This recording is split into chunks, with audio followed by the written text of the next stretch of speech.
الحمد لوليه والصلاة على نبيه وعلى آله وأصحابه المتأدبين بآدابه أما بعد فأعوذ بالله من الشيطان الرجيم بسم الله الرحمن الرحيم لولا إذ سمعته ظن المؤمنون والمؤمنات بأنفسهم خيرا وقالوا هذا إفك مبين. وعن عائشة رضي الله تعالى عنها قالت قال رسول الله صلى الله عليه وسلم يا عائشة هذا جبريل يقرئك السلام فقلت وعليه السلام ورحمة الله وبركاته فقالت وهو يرى ما لم أرى أو كما قال صدق اللہ وصدق رسولہ النبی احترام. حاضرین عالی مقام، اسلامی سال کا پہلا مہینہ محرم الحرام اور 10واں مہینہ شوال المکرم کہلاتا ہے. یہ شوال المکرم عید کا مہینہ بھی کہا جاتا ہے. یکم شوال کو عید الفطر ادا کی جاتی ہے. شوال کو شوال اس وجہ سے کہتے ہیں کہ اس کے اندر ایمان والوں کے گناہوں کی معافی ہوتی ہے. ماہ رمضان کے روزے، صدقہ فطر اور عید الفطر ادا کرنے کی وجہ سے اللہ ایمان والوں کو بخشش کے پروانے عطا فرماتے ہیں. شوال المکرم روزوں کا بھی مہینہ ہے کہ حضور نے فرمایا من صام رمضان ثم اتبعه ستا من شوال کان کصیام الدہر، کہ جو آدمی ماہ رمضان کے بعد 6 روزے شوال کے رکھے، اللہ تبارک و تعالی پورے سال کے روزوں کا اللہ ثواب نصیب فرماتے ہیں. شوال المکرم اعتکاف کی قضاء کا بھی مہینہ ہے. جو آدمی ماہ رمضان کا مسنون اعتکاف کسی وجہ سے اس کا ٹوٹ جائے تو اس کی قضا ہوا کرتی ہے. عورتیں اگر اعتکاف بیٹھیں اور مخصوص ایام آ گئے تو اعتکاف ٹوٹ جاتا ہے. حکم ہے کہ شوال کے ایک دن میں مغرب کو آ کر اعتکاف والی جگہ میں بیٹھ جائے، پھر دوسرے دن روزہ رکھے. روزہ رکھنے کے بعد جب شام کو افطار کرے گی تو اعتکاف کی قضا مکمل ہو جائے گی. اسی طرح وہ لوگ جو اپنا مسنون اعتکاف توڑ بیٹھتے ہیں کسی وجہ سے، مثلا ایک جگہ میرا جانا ہوا، بہت زیادہ لوگ اعتکاف بیٹھے تھے، میں نے ان سے حال حوال پوچھا تو کہنے لگے ماشاءاللہ اس سال بہت پابندی کی ہے. کوئی آدمی گرمی کی وجہ سے بھی نہانے باہر نہیں نکلا، صرف اور صرف ہم نے جمعہ کا غسل کیا تھا. تو میں نے کہا جتنا بندے بھی اعتکاف بیٹھے تھے سب کا اعتکاف ٹوٹ گیا. جمعہ کی وجہ سے بھی جو آدمی اعتکاف کے لیے اعتکاف سے نکل کر نہانے چلا جائے تو اس کا بھی اعتکاف ٹوٹ جاتا ہے. اعتکاف کی قضا کرنی ہوتی ہے. قضا کا طریقہ اصل افضل تو مستحب یہی ہے کہ 10 دن روزے رکھے، 10 دن مسجد میں اعتکاف بیٹھے. یہ نہیں کر سکتا تو کم سے کم یہ ہے کہ ایک دن مغرب کو آ جائے، رات مسجد میں گزارے، اعتکاف قضا کی نیت کرے، دوسرا دن روزہ رکھے، پھر شام کو جب افطاری کرے گا، افطاری کے ٹائم اس بندے کی قضا مکمل ہو جائے گی جس بندے نے اعتکاف کسی وجہ سے توڑ دیا تھا. اسی طرح یہ شوال المکرم یہ جہاد کا مہینہ بھی ہے. اسلام کی دوسری بڑی جنگ احد اسی شوال المکرم کے اندر لڑی گئی تھی. اسی طرح شوال المکرم نکاح کا مہینہ بھی ہے. نبی پاک صلی اللہ علیہ وسلم نے پہلا نکاح حضرت خدیجہ سے فرمایا، دوسرا نکاح حضرت سودا سے فرمایا اور تیسرا نکاح رسول پاک صلی اللہ علیہ وسلم نے اما عائشہ صدیقہ رضی اللہ تعالی عنہا سے فرمایا. جب حضور نے اما عائشہ سے نکاح فرمایا تو اس وقت مہینہ شوال کا تھا. جب حضور پاک صلی اللہ علیہ وسلم نے شادی کی، رخصتی ہوئی اما عائشہ کی، تو بھی مہینہ شوال المکرم میں نبی پاک صلی اللہ علیہ وسلم کا نکاح کیوں ہوا؟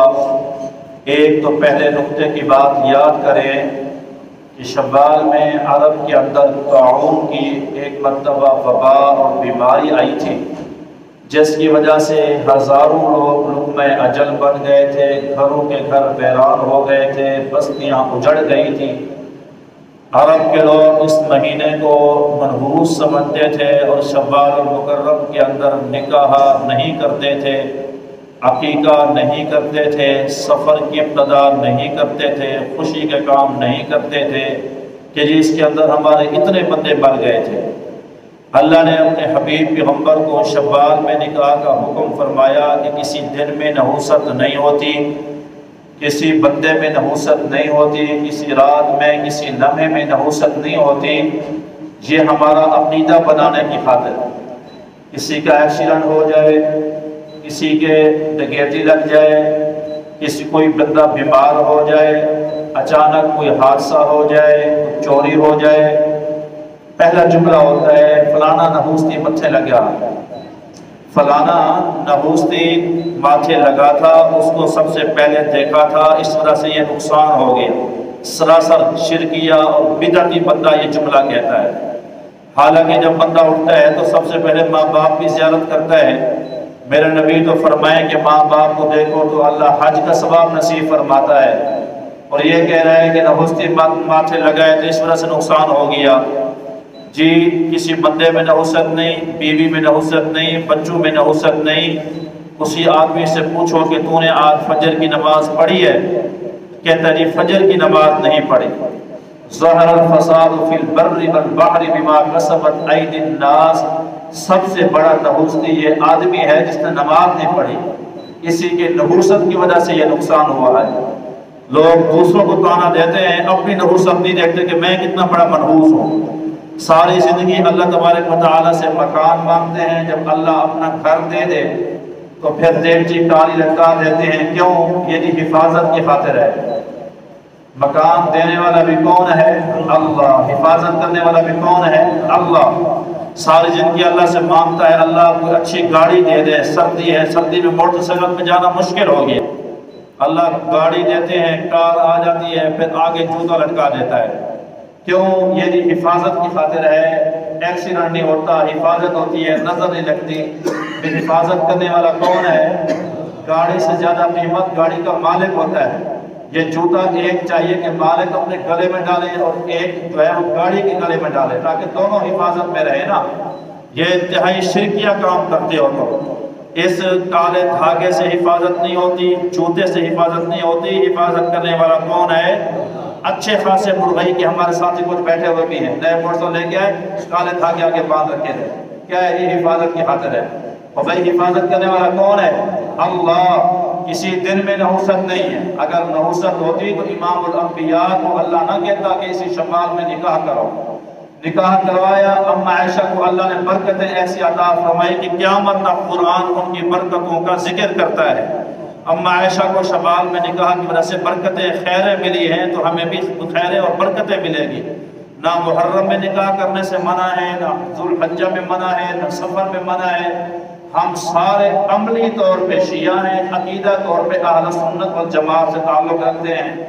عملی طور پہ کیسے کہ ہم سارے محرم کی 9-10 کو کوئی آدمی کہے کہ میرا نکاح ہوا، بیٹے کا نکاح ہوا، بیٹے کا نکاح ہوا، کوئی نہیں کرتا، سفر میں کوئی نہیں کرتا۔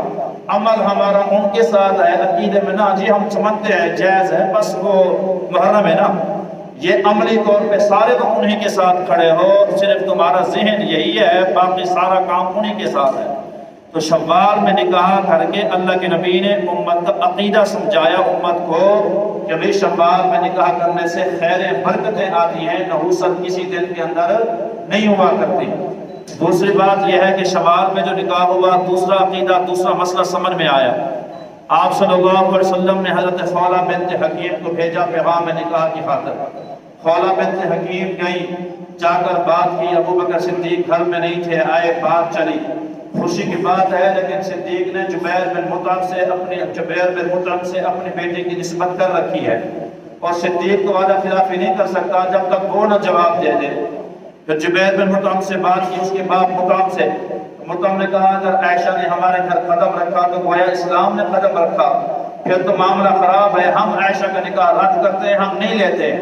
جب اس نے جواب ملا پھر ابو بکر صدیق نے کہا دوسرا اعتراض یہ ہے کہ میں بچپن سے حضور کو بھائی کہتا ہوں، حضور مجھے بھائی کہتے ہیں، اور بھائی کی بیٹی تو بھتیجی ہوتی ہے، بھتیجی سے نکاح کیسے ہو سکتا ہے؟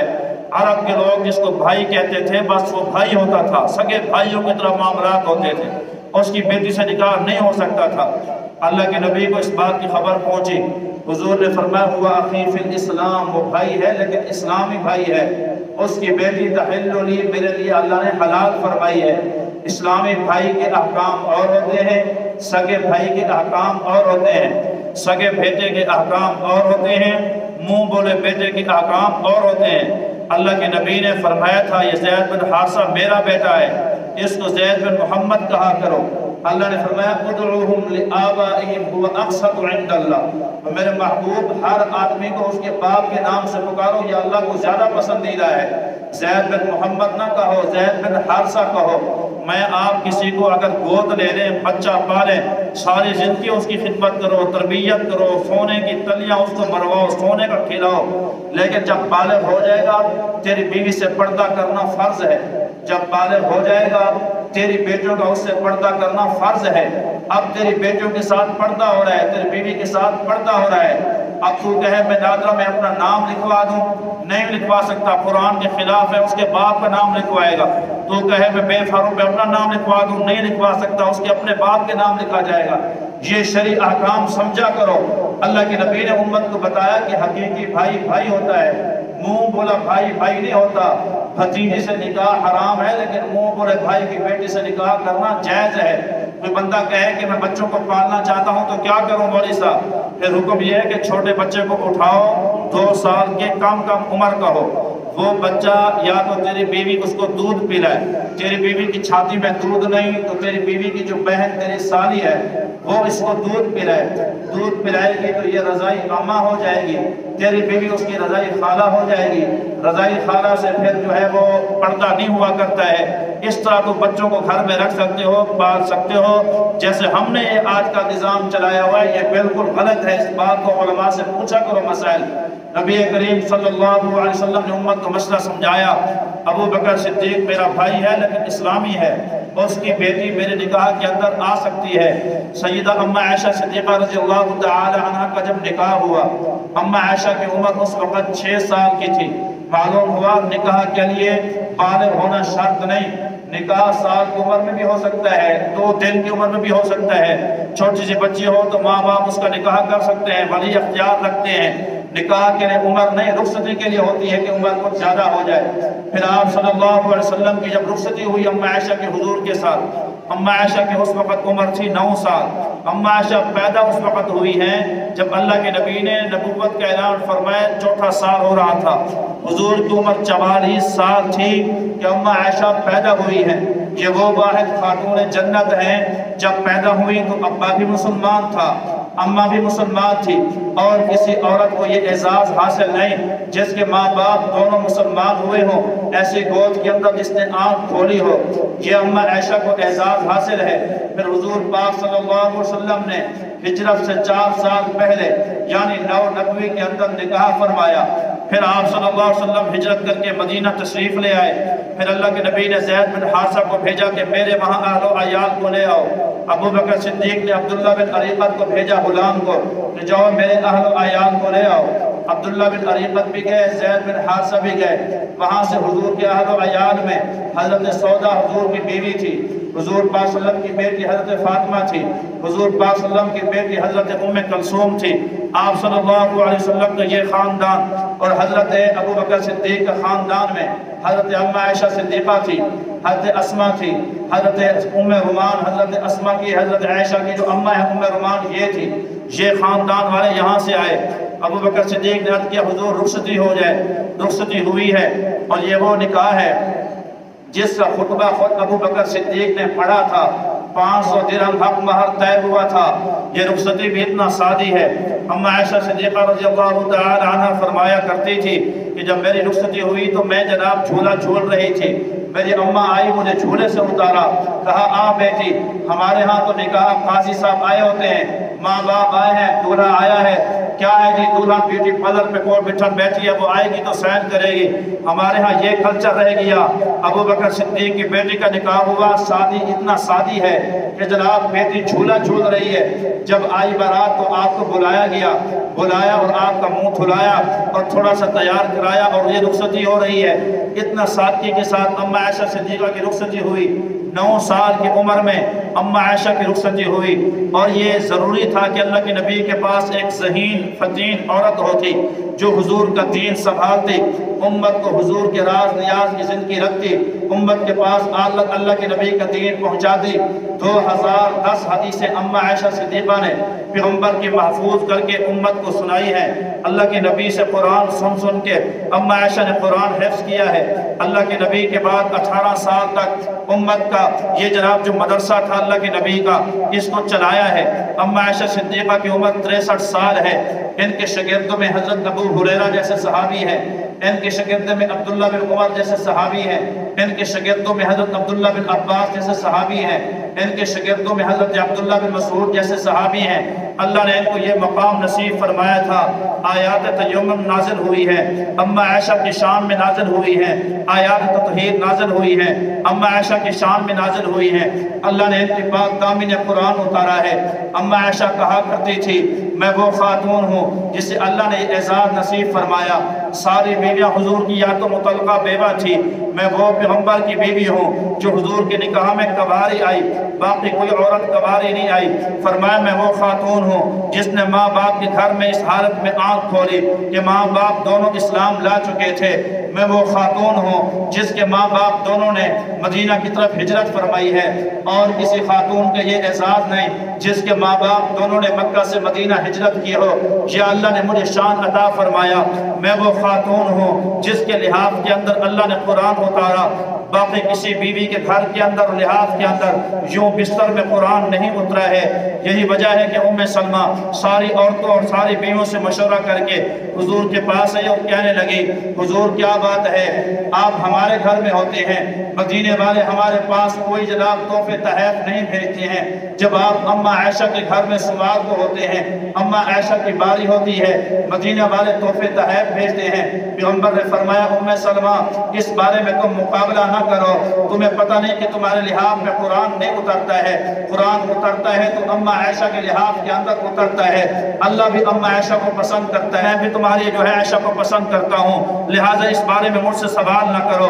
پھر یہ گئی تو ساری امہات المؤمنین نے سیدہ فاطمہ کو بھیجا، سیدہ فاطمہ آئی، کہا ابا جان میری ساری ماؤں نے کہا ہے کیا بات ہے کہ آپ عائشہ کے گھر میں ہوتے ہیں تو جناب سارے تحفے تحائف بھیجتے ہیں، جب آپ باقی امہات المؤمنین کے گھر میں ہوتے ہیں تو تحفے تحائف لوگ نہیں بھیجتے ہیں۔ فرمایا اے فاطمہ کیا تو اس بات کو پسند نہیں کرتی ہے تیرا ابا محبوب رکھے تو بھی اس کو محبوب رکھے، جس سے تیرا ابا جو ہے وہ جس سے تیرا ابا محبت کرے تو بھی اس سے محبت کرے، جس کو تیرا ابا پسند کرے تو بھی اس کو پسند کرے۔ کہا اللہ کے نبی میں تو پسند کرتی ہوں۔ فرمایا پھر یہ بیٹی ہے عائشہ، میں بھی عائشہ کو پسند کرتا ہوں، تو بھی عائشہ کو پسند کیا کر۔ پھر سیدہ زینب آئی تو حضور نے فرمایا عائشہ اب تو خود اس سے بات کر لے۔ عائشہ نے ایسے جوابات دیے سیدہ زینب کا منہ بند ہو گیا اور ان سے پھر سوال نہ بن پائے۔ ساری امہات المؤمنین کو پتہ چل گیا۔ اللہ کے نبی سے پوچھا گیا مردوں میں سب سے زیادہ پیارا کون؟ حضور نے فرمایا سب سے زیادہ عزیز ابو بکر صدیق ہے۔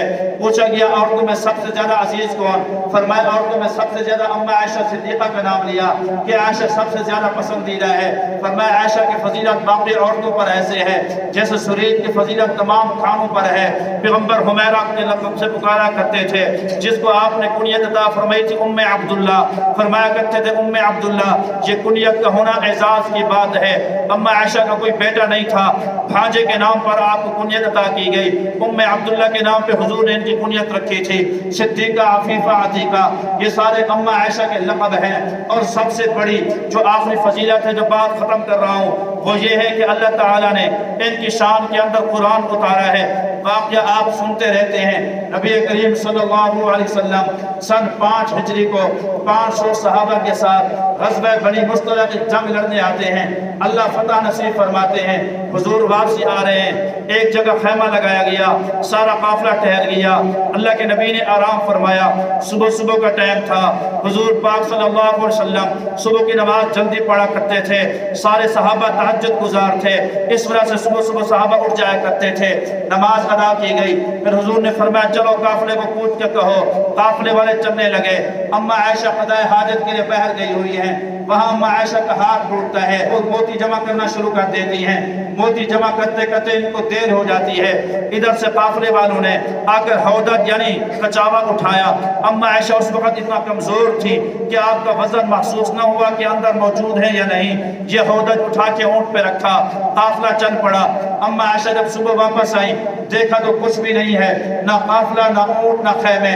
آپ نے سوچا پیچھے جاؤں گی، ہوا چل رہی ہے، ریت سے جناب پاؤں کے نشان مٹ جاتے ہیں، اب یہیں بیٹھ جاتی ہوں، حضور کو جب پتہ چلے گا اگلی منزل پہ تو حضور فوراً بندہ بھیجیں گے اور مجھے ڈھونڈیں گے تو میں یہاں مجھے پائیں گے، اللہ کے نبی کی بیوی یہاں پر پردہ کر کے سو جاتی ہے، اوپر چادر تاڑ لیتی ہے، اما عائشہ کو نیند آ جاتی ہے، پیچھے ایک صحابی ہے جس کو دنیا حضرت صفوان بن معطل کے نام سے جانتی ہے، اس کو اللہ کے نبی نے پیچھے مقرر فرمایا کہ جب کسی صحابی کو کوئی سامان گم ہو جائے پیچھے سے تلاش کرتے کرتے اٹھاتے آنا، ہر آدمی کو اس کے سامان دے دینا، یہ آتے ہیں دیکھتے ہیں ایک جگہ اما عائشہ سوئی ہوئی ہے، انہوں نے حضور کی بیوی کو پہلے زمانہ ہے جناب پردے سے پہلے دیکھا ہوا تھا، دیکھتے ہی پہچان گئے، فوراً کہا انا للہ و انا الیہ راجعون، اما عائشہ کہتے میں اٹھی، میں نے پردہ کیا، چادر لے کے بیٹھ گئی، وہ میرا بیٹا صفوان آیا، اس نے اپنا اونٹ بٹھایا تو میں اونٹ کے اوپر سوار ہو گئی، وہ اونٹ کی نکیل لے کے چلنے لگا، دوپہر کا ٹائم تھا جب ہم مدینہ میں پہنچے، لیکن اس سے پہلے عبداللہ بن ابی منافق نے اپنی بد زبانیوں کے تیر چلا دیے تھے، اس نے فتنہ مشہور کر دیا تھا، اما عائشہ کے خلاف بد زبانی اس نے کر دی تھی، زبان کی گندگی پھیلا دی تھی، اور یہ فتنہ اتنا عروج پہ پہنچا تھا کہ اس میں کچھ صحابہ صادر سے متذبذب کا شکار ہو گئے تھے، جس میں حضرت حسان بھی تھے، جس میں حضرت مصطح بھی تھے، جس نے حمنہ ایک عورت بھی تھی، یہ فتنہ چلتا رہا پھیلتا رہا، قصہ مختصر میں عرض کروں مرغئی والو، 1 مہینہ ہو گیا، 1 مہینے کے اندر میری اما عائشہ کہتی ہیں مجھے اس بات کی کانوں کان خبر نہ ہوئی کہ مدینے کے اندر کیا واقعہ چل رہا ہے، لوگوں کی زبان پہ کیا تذکرہ ہو رہا ہے، اسی دوران میں یہ دیکھتی تھی کہ حضور میرے ہاں تشریف لاتے ہیں، میرے محبوب میرے سلام کا چہرہ ادھر منہ کر کے جناب سلام کا جواب دیتے ہیں، مجھ سے آنکھیں حضور نہیں ملاتے ہیں، یا حمیرہ حمیرہ کہہ کے نہیں پکارتے ہیں، حضور مجھ سے خوش طبی نہیں فرماتے ہیں،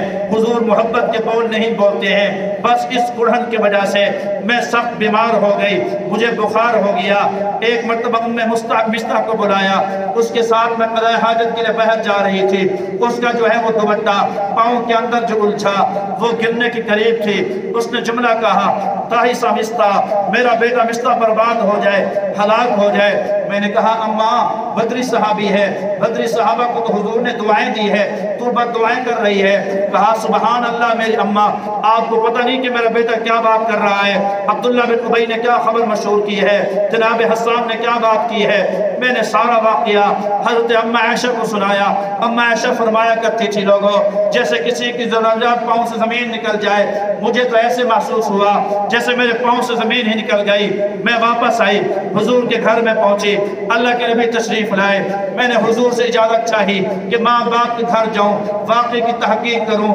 اما ابا سے کوئی تسلی کے بول سنو، میرے حضور نے مجھے جناب اجازت دے دی، میں وہاں سے باپ کے گھر پہ پہنچی، میری اما نے دروازہ کھولا، میں رو کر اما کو لپٹ گئی، میں نے کہا اما اتنا بڑا واقعہ پیش آیا، آپ نے مجھے بتایا تک نہیں، آپ نے مجھے خبر تک نہ دی، میری بیٹی نے میرے آنسو پوچھے، میری ماں نے میرے آنسو پوچھے، کہا میری بیٹی جس کی اطلاع شان قرآن میں بیان کرے، جو محبوب پیغمبر کی محبوبہ ہو، جس کی سوکنے بھی ہو، پھر باتیں ہوا کرتی ہیں، تسلی رکھ اللہ آسانی فرمائے گا، میں نے ابے کو جا کر سلام کیا، ابا قرآن کی تلاوت کر رہا تھا، جناب زیادہ توجہ نہ دی، خاموشی اختیار کی، کی، سلام کا جواب دیا، قرآن کی تلاوت شروع کر دی۔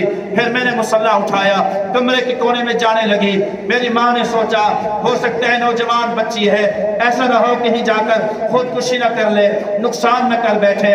کہا وہ میری بیٹی عائشہ کہاں جاتی ہو؟ تو میں نے رو کر کہا اماں، جب جناب ہائی کورٹ کسی کی اپیل مسترد کر دیتا ہے پھر سپریم کورٹ کے اندر اس کی اپیل درج کرائی جاتی ہے، میں سپریم کورٹ میں اپنی اپیل درج کرانے جا رہی ہوں۔ میں نے اپنے 3 دن 3 راتیں رو رو کے اللہ کو جناب درخواستیں دی۔ ادھر سے پیغمبر پریشان ہے، پیغمبر کی پریشانی کا عالم یہ ہے، سارے صحابہ کو مسجد جمع کرتے ہیں۔ فرمایا علی تو بتا میرے عائشہ کے بارے میں کیا کہتے ہو؟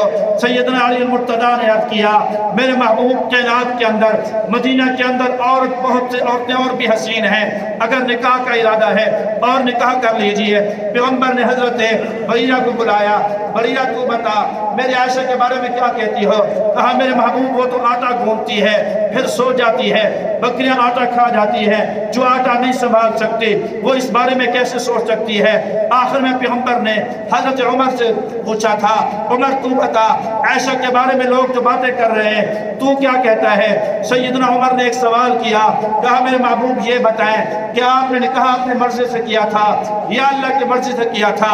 فرمایا عمر کیسی بات کرتے ہو، مجھے بار بار جبرائیل نے ریشمی کپڑے کے اندر عائشہ کی تصویریں دکھائی ہیں، میرا نکاح عرش سے طے ہوا ہے۔ کہا میرے حبیب پیغمبر جو اللہ آپ کے مبارک اور پاک نالین کے اوپر ناپاک مکھی نہیں بیٹھنے دیتا، وہ اللہ آپ کے پاک بستر پہ ناپاک بیوی کو کیسے برداشت کر سکتا ہے؟ سبحانک ھذا بہتان عظیم، میری اماں پاک ہے، یہ سراسر بہتان ہے۔ پیغمبر فرماتے ہیں مجھے عمر کی رائے سے بڑا تسلی ملی ہے۔ پھر پیغمبر تشریف لائے، اماں عائشہ کے دروازے پہ دستک ہوئی، دروازہ کھولا، پیغمبر اندر آئے، فرمایا عائشہ کدھر ہے؟ کہا اللہ کے نبی بخار ہے، سوئی ہوئی ہے۔ پیغمبر نے فرمایا عائشہ کو بلاؤ، سیدہ اماں عائشہ کو بلایا گیا۔ پیغمبر نے فرمایا عائشہ اگر کوئی قصور ہوا ہو اللہ سے معافی مانگ، میں اپنی معافی مانگتا ہوں، توبہ استغفار کرتا ہوں، اللہ تیرا گناہ معاف کر دے گا۔ میں نے جناب وہ دعا کر غم کے اندر کہا واللہ لا اتوب، اے میرے محبوب پیغمبر جو لوگ باتیں کرتے ہیں اللہ کی قسم میں اس بات پر کبھی توبہ نہیں کروں گی۔ فتنہ اتنا عروج پر ہے، میں اور بات نہیں کہتی، میں بس اتنا کہتی ہوں جو ابو یوسف نے کہا تھا فصبر جمیل واللہ المستعان علی ما تصفون۔ جب میں نے یہ جملے کہے میں نے دیکھا پیغمبر پہ وحی کے آثار شروع ہوئے ہیں۔ پیغمبر نے اپنے اوپر چادر لی ہے اور شبنم کے قطرے جیسے جگمگاتے تھے، پیغمبر کے رخسار کے اوپر پسینے کے قطرے شبنم کی طرح جگمگانے لگے۔ پیغمبر پہ وحی آئی، اس وحی کے دوران اماں عائشہ کہتی ہے میں نے اپنے کو دیکھا جس کا دل بیٹھا جا رہا تھا، کبھی پیغمبر کو دیکھتا کبھی اپنی بیٹی عائشہ کو دیکھتا، پتہ نہیں اللہ کیا فیصلہ اتارتے ہیں۔ اسی دوران فرمایا میرے محبوب نے جناب اپنا چہرہ مبارک نکالا، ایسے لگتا تھا جیسے جناب بادلوں کی اوٹ سے ایک 14ویں رات کا چاند چمکتا ہوا دھل کر بہر آیا ہو۔ پیغمبر نے فرمایا عائشہ مبارک ہو، اللہ نے تیری برات میں قرآن اتار دیا، تیری پاک دامنی میں قرآن اتار دیا، تیری عفت میں قرآن اتار دیا ہے۔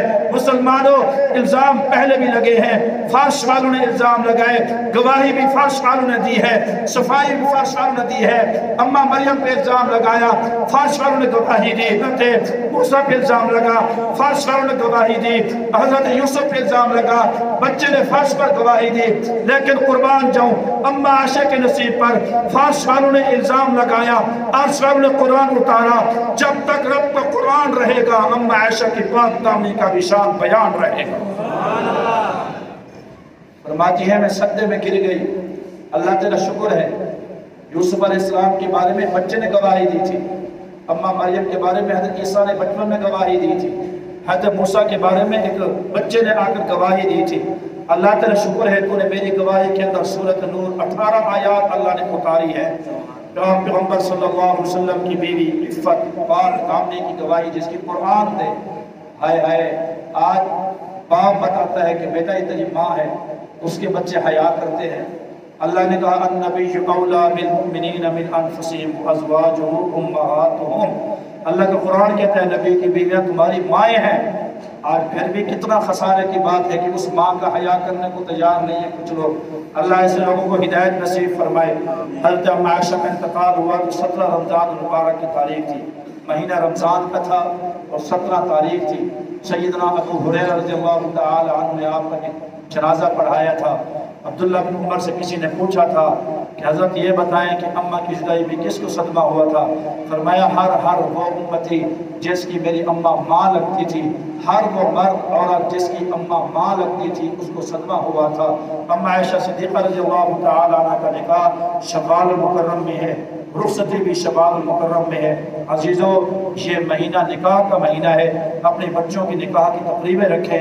اللہ نے جیسے ان کی شان قرآن میں بیان کی، آپ کی بیٹی کی شان میں قرآن تو نہیں اتر سکتا، لیکن علماء نے فرمایا ہے کہ اماں عائشہ کی برکت سے ان بچوں کے گھر اللہ ضرور شاد آباد فرما دیتے ہیں جن کے نکاح شوال المکرم کے اندر ہوتے ہیں۔ اللہ پاک جو مجھ کہا سنا گیا عمل پیرا ہونے کی توفیق نصیب فرماوے۔ وآخر دعوانا الحمدللہ۔